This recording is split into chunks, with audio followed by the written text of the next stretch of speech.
안녕하세요.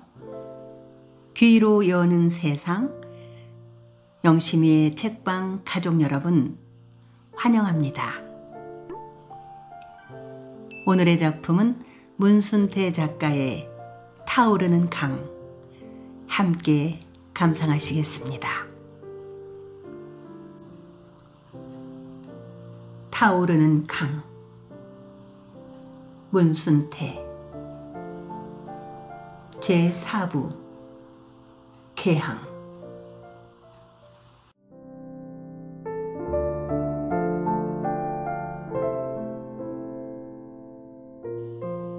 웅보는 장서방의 음담이 듣기 싫어 말머리를 돌리기 위해 그렇게 물었다.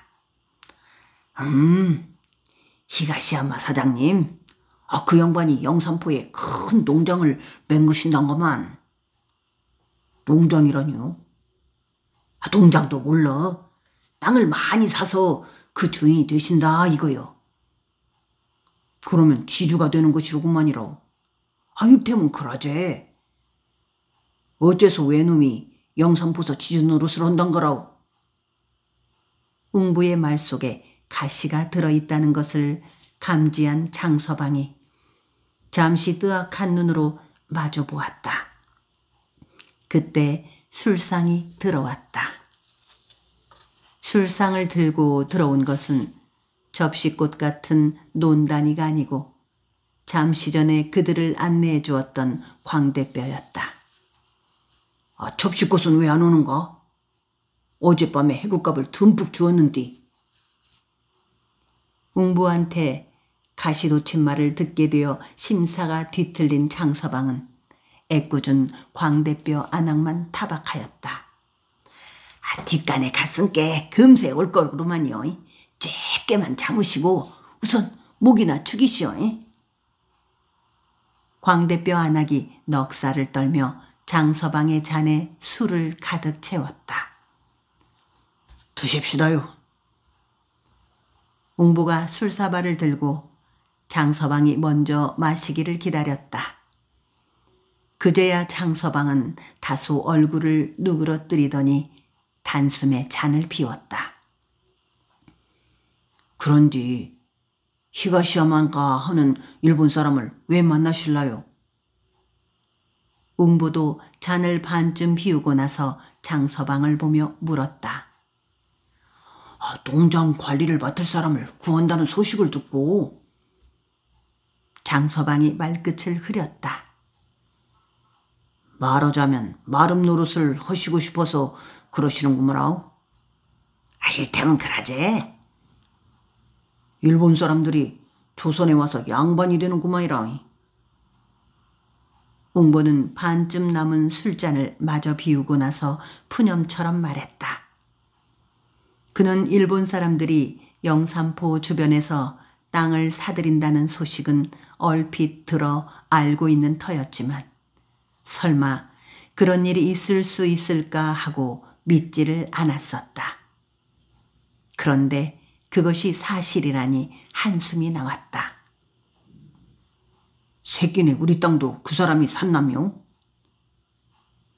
웅부는 거듭 술잔을 비우며 맥이 풀린 목소리로 물었다. 새끼네 자네 땅이라니. 오라, 그 궁토 말이구만. 그 땅이야 부름에 박최씨가 관리를 하고 있지 않은감. 장서방은 궁토라는 말에 힘을 주어 말했는데 웅보는 그 말에 갑자기 온몸의 피가 욱하고 한쪽으로 쏠리는 것을 느꼈다. 웅보는 갑자기 뻗질러 오는 심사를 가라앉히기 위해 술을 2사발이나 거푸 들이켰다. 저녁도 먹지 않은 빈속에 닭배기를 서너 사발이나 들이켠 탓으로 술기운이 쉽게 퍼졌다. 그러나 주량이 말술인 장서방은 아직 끄덕도 하지 않았다. 호리 술병이 비워지자 장서방이 빈 술병을 들고 흔들어 보며 광대뼈 여자에게 술을 빨리 가져오라고 하면서 그러고 접시꽃은 뒷간에 가서 똥통에 빠져 되졌다냐. 어떤 놈하고 붙어서 빼도 박도 못하고 있다냐. 네 애비를 이 집 논다니들이 왜 이리 비싸게 놀아? 하고 소리를 질렀다. 우리 집뿐이 아니고 목포바닥 술집마다 논다니들이 동이 났단말이라우. 논다니를 원하는 사내들은 무장 많아지는디 시약신은 없으니 보대껴 죽겠단께요. 누가 조선 땅에 있는 논다니 패들을 죄다 목포 바닥으로 좀 몰고 왔으면 쓰겠구만이라우. 목포에서 돈 벌 것은 아랫역 장씨뿐이란께요. 그러면서 광대뼈가 빈 술병을 들고 나갔다. 영산포에도 색주가가 많이 생겼지라우. 웅부가 안주로 나온 흑산 홍어 한 점을 젓가락으로 집어서 초고추장에 찍어 입에 넣고 씹었다. 혀끝이 아르르하고 콧속이 시큰할 정도로 툭 쏘는 맛이 좋았다. 웅보는 목포에 와서야 처음으로 홍어 맛을 보았다. 홍어 중에서도 흑산도 홍어의 맛이 일품이고 흑산도 홍어 중에서도 맛이 좋은 부분은 혀끝이 아르르 할 정도로 쏘는 맛이 강한 콧잔등 살과 잘근잘근 씹히는 날개고기, 그리고 뒷맛이 고소한 흰 색깔의 애였다. 또한 작은 항아리에 넣어 오래 썩힌 고기를 찹쌀 고추장에 물엿을 섞고 파, 마늘, 생강, 식초, 소금, 된장을 적당히 배합한 초고추장에 찍어 먹는 것도 맛이 좋지만 그보다는 물기를 빼어 점인 삶은 돼지고기 위에 초장에 버무린 홍어를 얹은 다음 배추김치에 싸서 먹는 삼합의 맛이야말로 일미인 것이었다. 웅보가 한참 홍어를 초고추장에 버무려 먹고 있는데 방문이 열렸다. 역시 요렇게는 팍 삭은 흑산 홍해를 먹어야 속이 갸해진단께요. 목구멍에 가득 차오르듣기 답답했던 오만 체중이 싹 없어져 버린 것 같네. 속이 뻥 뚫리는구먼.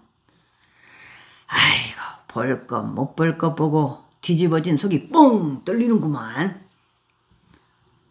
웅보는 눈을 지그시 감고 홍어를 우적우적 씹으며 그 오묘한 맛을 음미했다. 우엄해, 우리 접시꽃이 이제 사오는구만.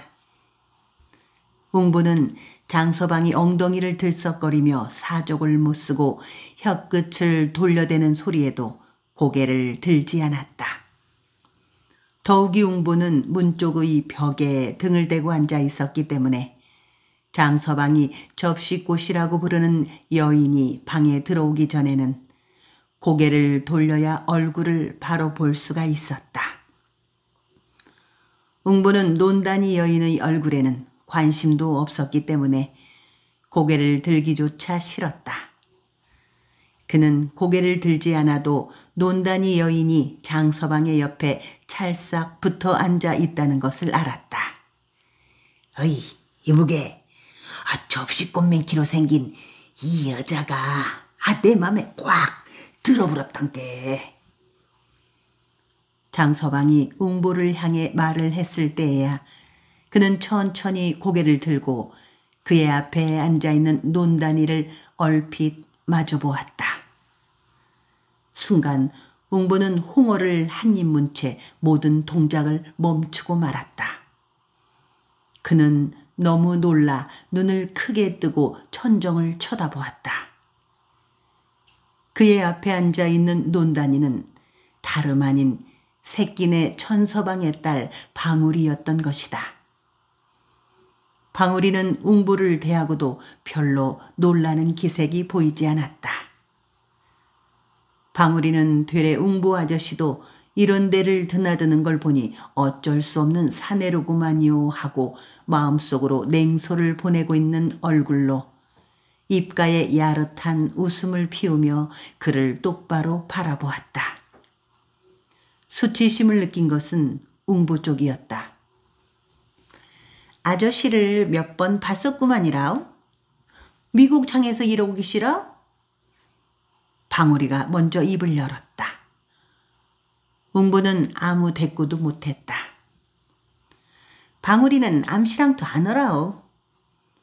아저씨한테 부끄러울 것이 무엇이 있던가요?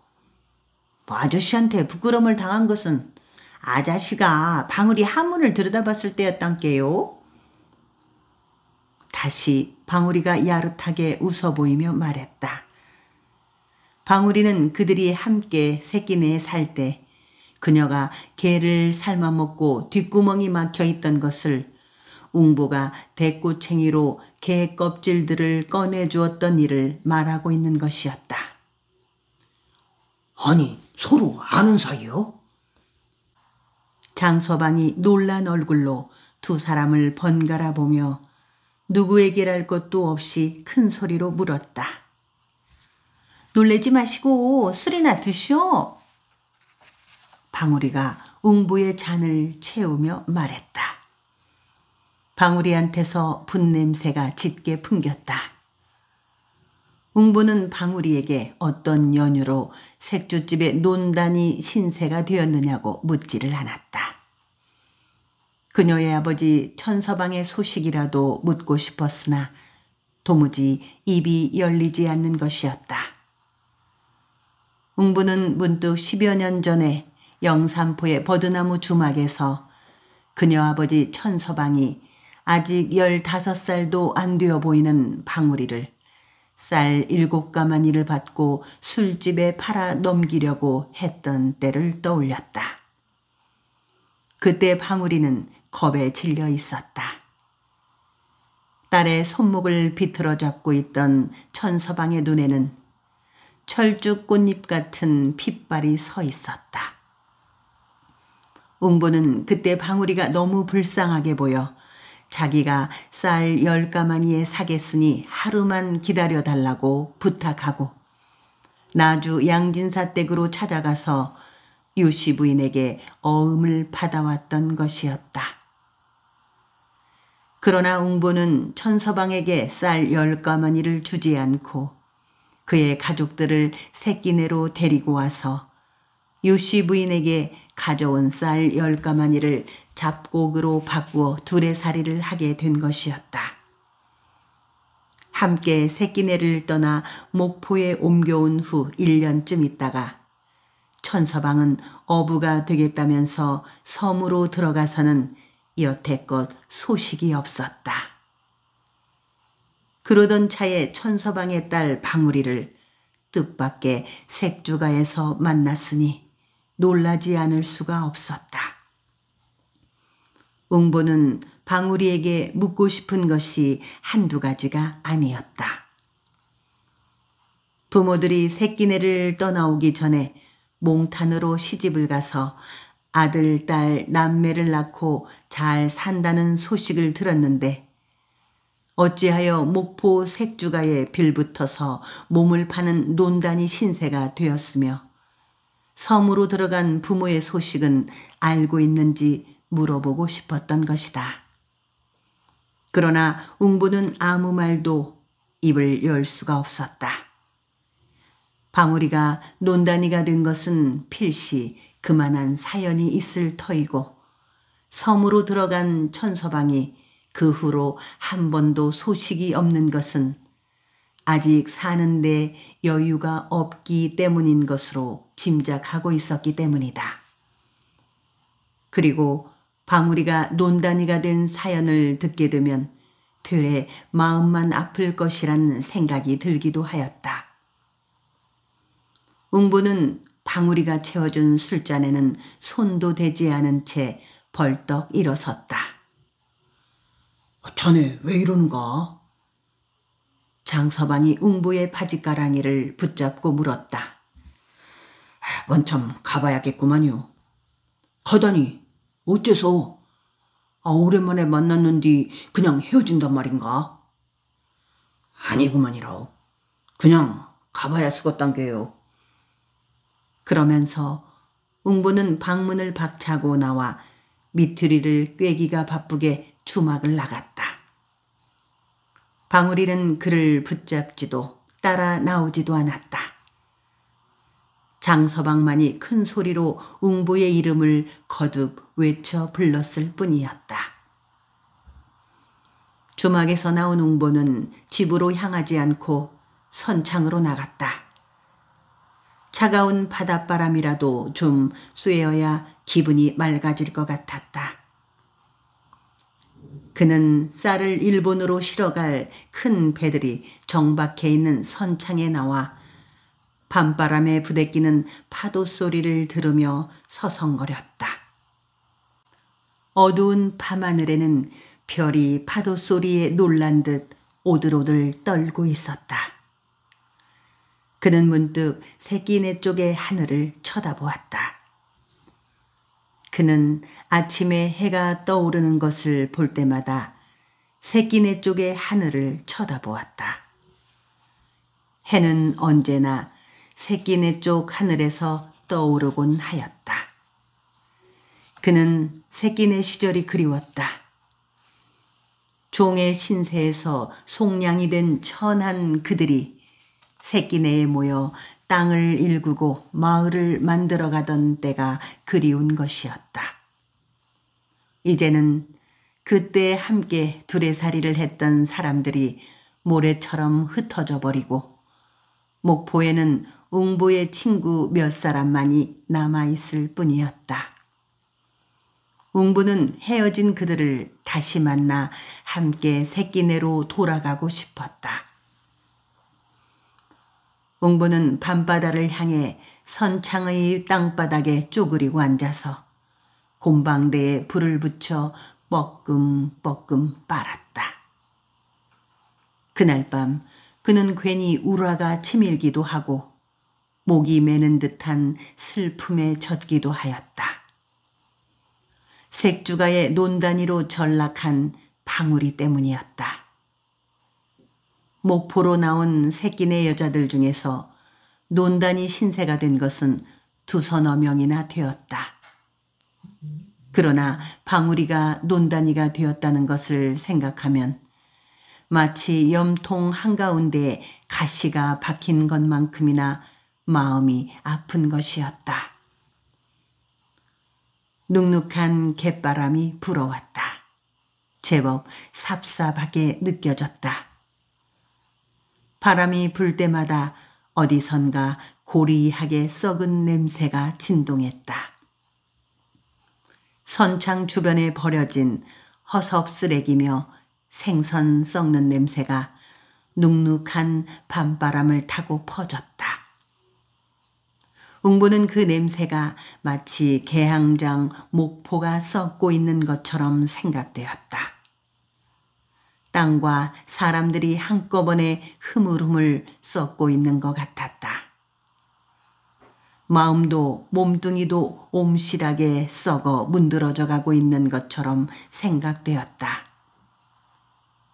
웅부는 곰방대를 털고 천천히 일어섰다.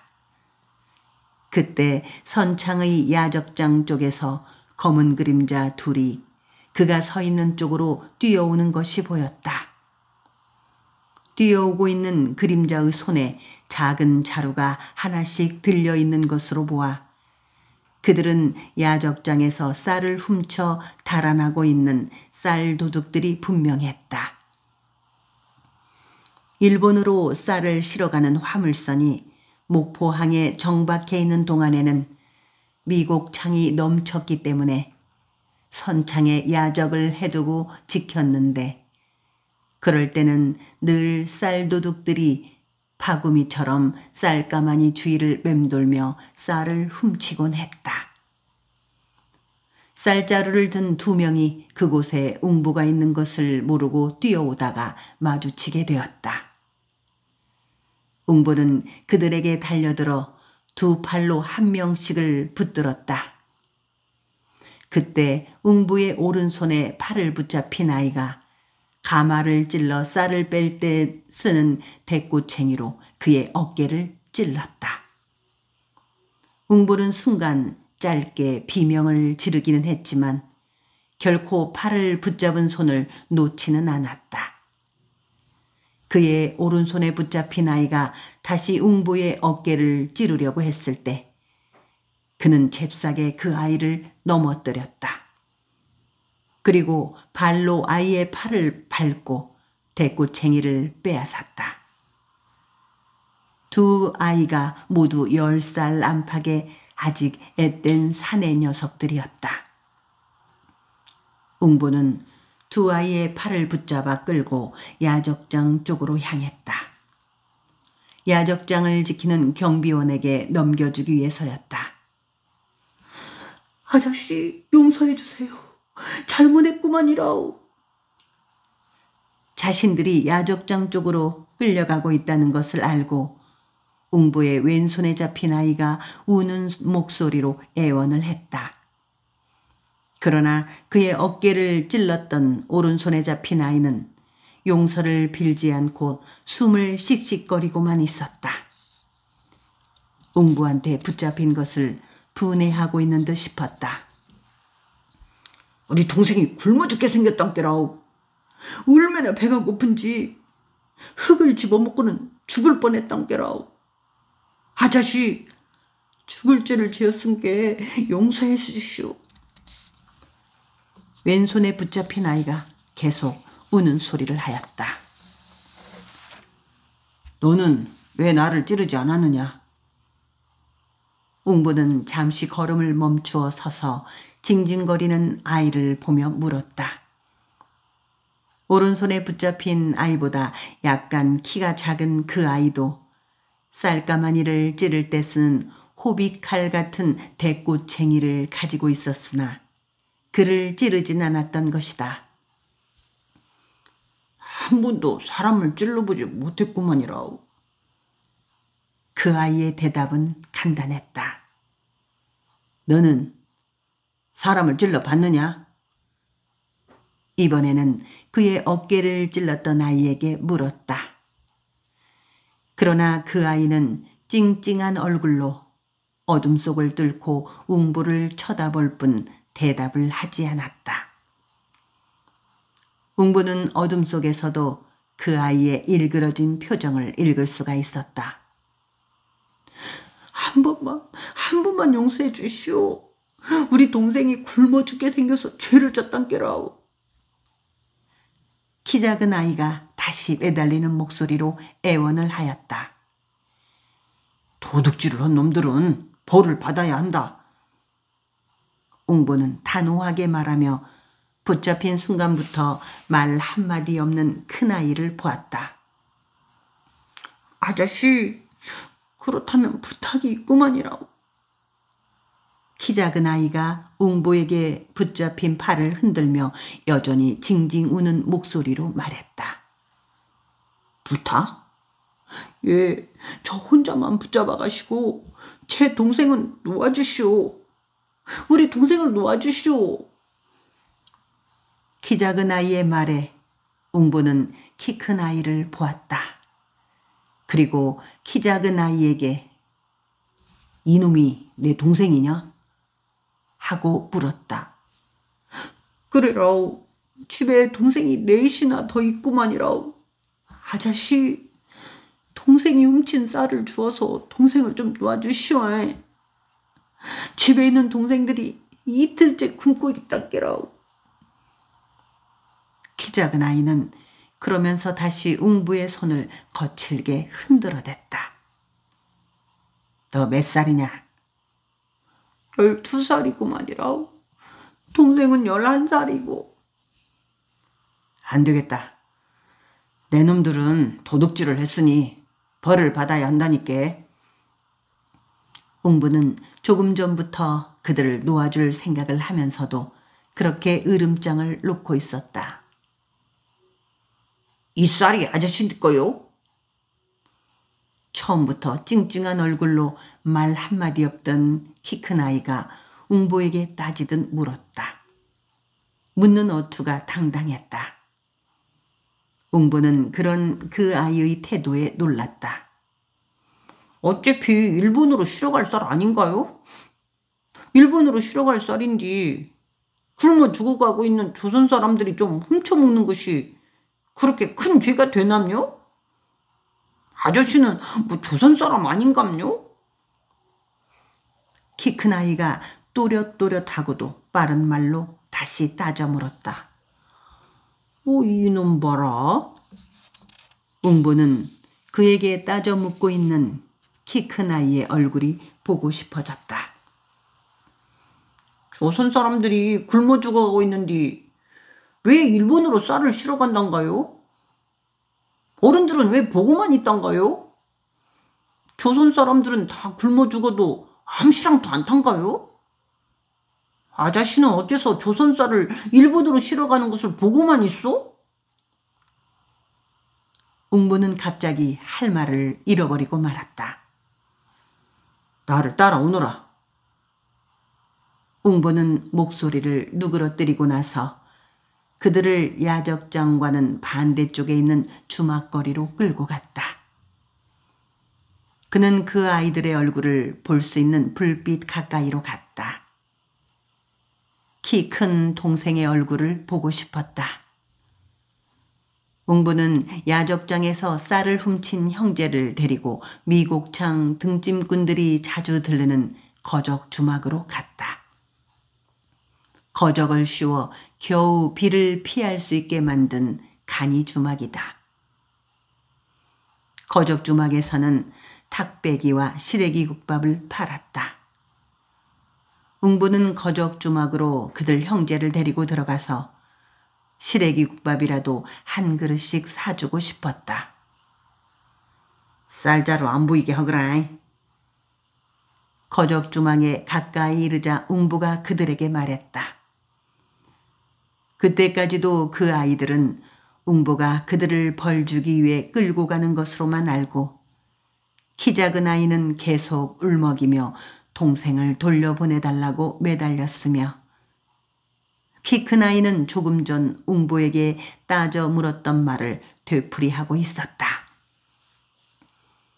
거적 주막에는 손님이 한 사람도 없었다. 왜소한 몸피에 비해 어울리지 않게 양푼처럼 얼굴이 넓은 늙은 주모만이 좌판에 앉아 꾸벅꾸벅 졸고 있었다. 여기 국밥 둘 말아주시오. 멸치뽕댕이 좀 많이 넣어주시구랴. 웅보가 두 아이들을 데리고 들어가 좌판에 앉게 한 다음 늙은 주모에게 큰 소리로 말했다. 자식들이요. 졸고 있던 주모가 넙대대한 얼굴에 비해 유난히 작은 눈을 버릇처럼 심하게 꿈쩍거리며 물었다. 예, 우리 자식놈들이요. 웅부가 그렇게 말하며 웃는 얼굴로 두 아이들을 마주 보았을 때 아이들은 다소 안심을 한 듯 얼굴에 긴장이 풀렸다. 웅부는 두 아이의 얼굴을 샅샅이 되작거려 살펴보았다. 얼굴은 발라낸 대추씨 모양으로 살 한 점 붙어 있지 않고 깡 말랐으나 이목구비가 뚜렷했다. 특히 키 큰 동생의 눈빛이 날카롭게 빛났다. 가난의 슬픔 대신 오기와 앙칼스러움이 뒤엉킨 눈빛이었다. 어서들 묵어라. 늙은 주모가 시래기 국밥을 내오자 웅보가 아이들에게 숟가락을 쥐어주며 권했다. 웅보는 탁배기 한 잔을 시켜놓고 천천히 입술을 죽였다. 이름이 무엇이냐? 웅보가 술잔을 비우고 나서 키 작은 형에게 물었다. 나는 동천이고 동생은 서천이로구만요. 그래, 부모님은 계시냐? 작년 여름에 돌림병으로 돌아가셨구만요. 두 분이 같이? 야, 아버지가 먼저 돌아가시고 한 달 후에. 동천이는 말끝을 흐리면서 웅보를 쳐다보았다. 웅보는 그들에게 더 이상 묻고 싶은 용기가 없었다. 지금은 어디서 어떻게 목줄을 지탱하고 사느냐는 말을 묻지 않았다. 동천이와 서천이 형제는 시래기국밥 한 뚝배기를 밥알 하나 남기지 않고 죄 목구멍에 털어넣고 나서 걸치게 트림을 하였다. 자, 그만 가자.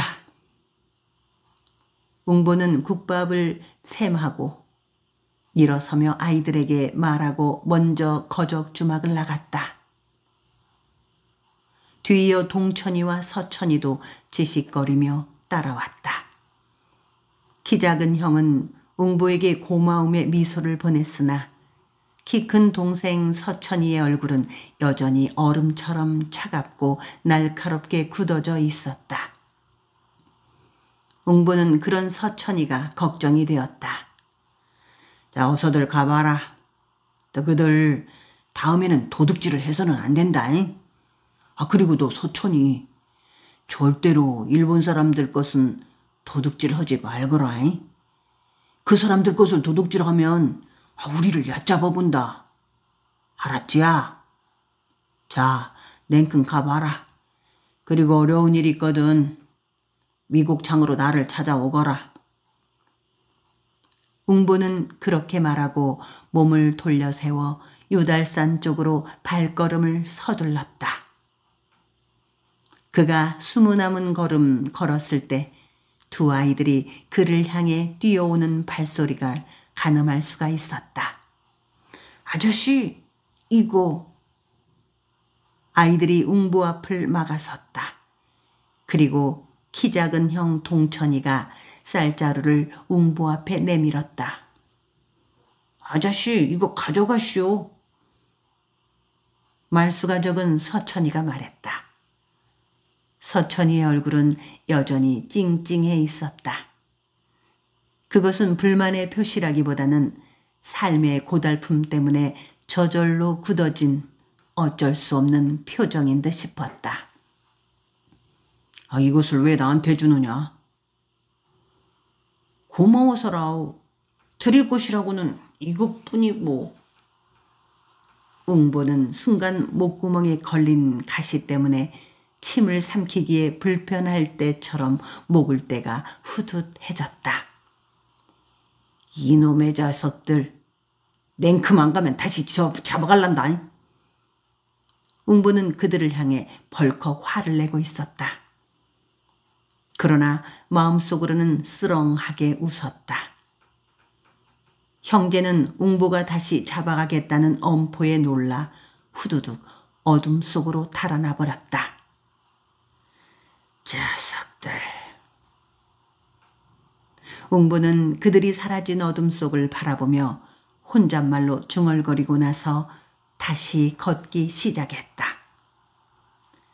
그제야 조금 전 키 큰 동생 서천이가 대꽃쟁이로 찔렀던 오른쪽 어깨가 따끔거려 왔다.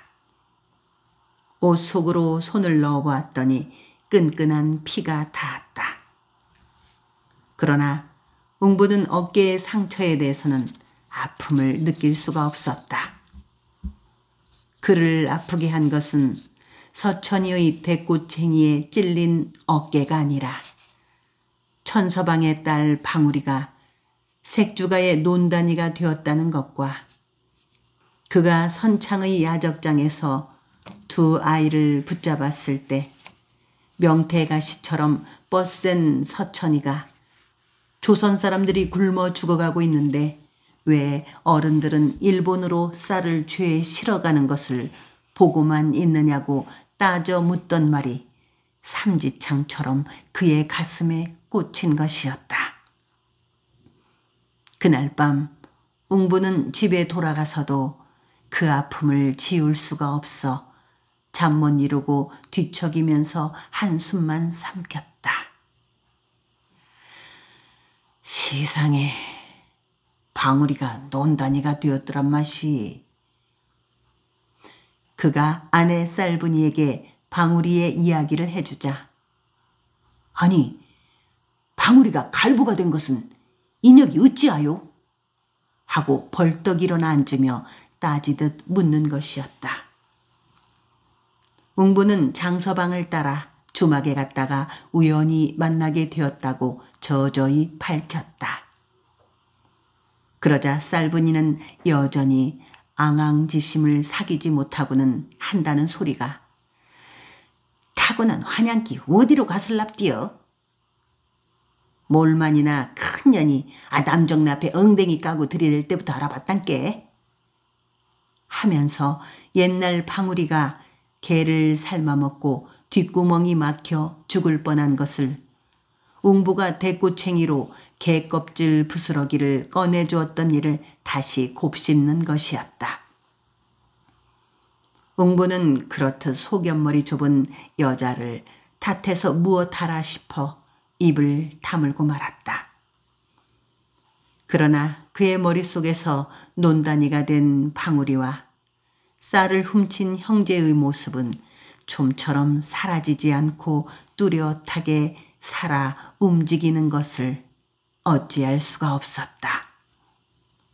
더욱이 키 큰 동생 서천이가 그에게 따지듯 당당하게 물었던 말들이 마치 그의 머리와 가슴 속에 살아있는 할아버지의 목소리처럼 자꾸만 부스럭거렸다. 그로부터 닷새쯤 지난 어느 날 웅보는 장서방과 함께 갔던 색주가를 찾아가 보았으나 방울이는 이미 나흘 전에 나가버렸다고 하였다. 일전에 장서방과 함께 갔을 때 만났던 광대뼈 안악에게 방울이의 행방을 물었으나 어디로 갔는지 어찌 알겠냐면서 올빼미 같은 눈으로 그를 흘겨보았던 것이다. 그리고 그로부터 다시 한 달쯤 후에 뜻밖에도 쌀을 훔쳐 달아나다가 웅부한테 붙잡혔던 키 작은 형 동천이라는 아이가 아침에 일찍이 선착장으로 찾아왔다. 동천이는 여전히 핏기 없이 헐쑥한 얼굴에 허기에 지친 모습이었다. 아저씨, 우리 동생 서천이가요. 동천이는 웅부를 만나자 울먹이는 소리로 매달렸다. 그래, 내 동생이 어쩌냐? 웅부는 안팡지게 생긴 키 큰 동생 서천이가 알아 누운 것으로 짐작하고 그렇게 물었다. 또 양식이 떨어져서 이틀이나 굶었구만이라. 어린 동생들이 배가 고프다고 울었사차 서천이가 밤에 쌀자루를 들고 나갔단께요. 틀림없이 선착장으로 쌀을 도둑질하러 간 것 같아서 내가 못 가게 붙들었는디도 듣지 않았구만이라. 초저녁에 나가서 여태 안 돌아온 것을 보니까 서천이가 틀림없이 경비원들한테 붙잡힌 것 같단께요. 동천이는 곧 땅바닥에 허물어질 것만 같았다. 그의 말 맞다나 사흘이나 굶은 탓으로 서 있을 힘도 없어 보였다. 웅부는 우선 동천이한테 먹을 것부터 좀 주어야겠다고 생각하고 한 달 전에 그들 형제에게 시래기 국밥을 사주었던 거적주먹으로 데리고 갔다. 동천이는 국밥을 반쯤 먹고 나더니 숟갈을 놓고 멍청하게 고개를 들고 앉아 있었다. 도북지 왜 그러냐? 집에 있는 동생들 땜시 안 넘어가는구만이라. 웅부가 묻고 동천이가 대답했다. 내 동생들 묵을 것도 줄 텐께 어서 마저 묵어라.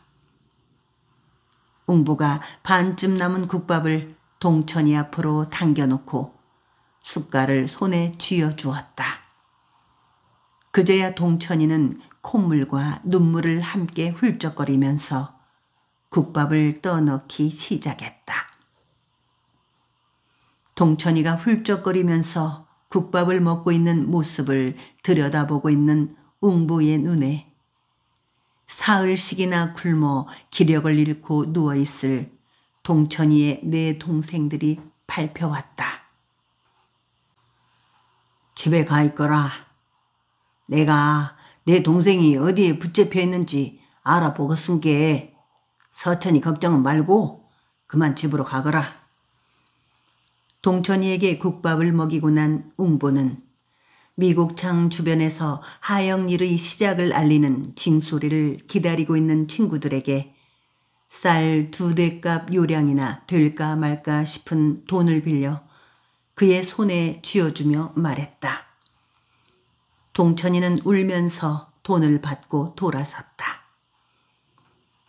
웅부가 동천이를 돌려보내고 다음번에 그 아이들을 만나면 한번 그들의 집에 따라가 보고 그들이 어찌 사는지 살펴봐야겠다는 생각을 하면서 선착장 쪽으로 향했다. 그런데 그가 미국창 가까이에 이르렀을 때 야적장 근처에 많은 등짐꾼들이 빙 둘러서서 웅성거리고 있었다. 웅보는 또 어떤 등짐꾼이 십장한테 대들었다가 얻어맞고 있는 것이려니 짐작하면서 찌싯찌싯 다가가 보았다. 등짐꾼이 십장한테 얻어맞은 것이 아니었다. 등짐꾼들은 거적에 덮여있는 시체를 바라보고 있었다. 시체는 방금 바다에서 꺼낸 듯 주변에 물이 흥건히 괴어 있었다. 누가 죽었던가? 물에 빠져 죽은 거요? 웅보가 동료들의 어깨를 비집고 거적에 덮여있는 시체를 보며 물었으나 아무도 대꾸를 해주지 않았다. 시체는 보이지 않았다. 검은 머리의 털과 맨발의 발가락 끝이 삐주름이 거적 아래로 비쳤을 뿐이었다. 웅부는 동료들의 어깨를 비집고 거적에 덮여있는 시체를 내려다보다 말고 거적 아래로 삐주름이 내민 작은 엄지발가락에 시선을 멈추었다. 발가락의 크기가 어른이 아닌 것이 분명했다. 순간 웅부의 머릿속에는 한 달 전에 대꼬챙이로 그의 어깨 쭉지를 찌르고 도망치려 했던 키 큰 서천이의 얼굴이 번뜩 스쳤다. 웅부는 서천이의 생각이 떠오르자 등짐꾼들 앞으로 나가 거적을 휙 젖혔다. 순간 웅부는 서천이의 시체 앞에 털썩 주저앉고 말았다. 등짐꾼들의 입에서 외마디 경악의 소리가 튕겨나왔다. 그것은 거적에 덮여있던 어린아이의 골통이 깨져 있었기 때문이었다.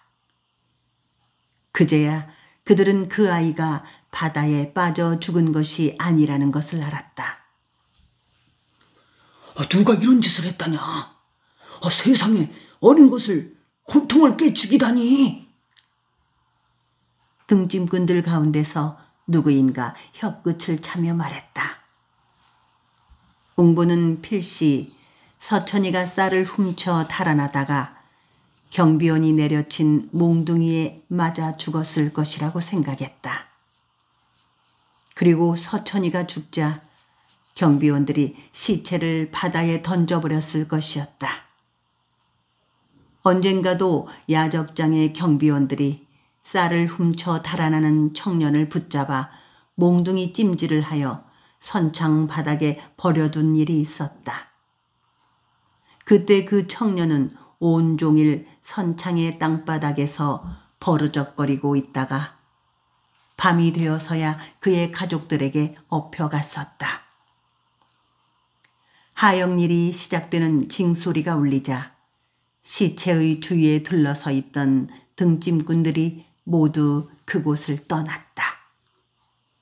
웅부 한 사람만이 서천이의 시체 옆에 앉아 있었다.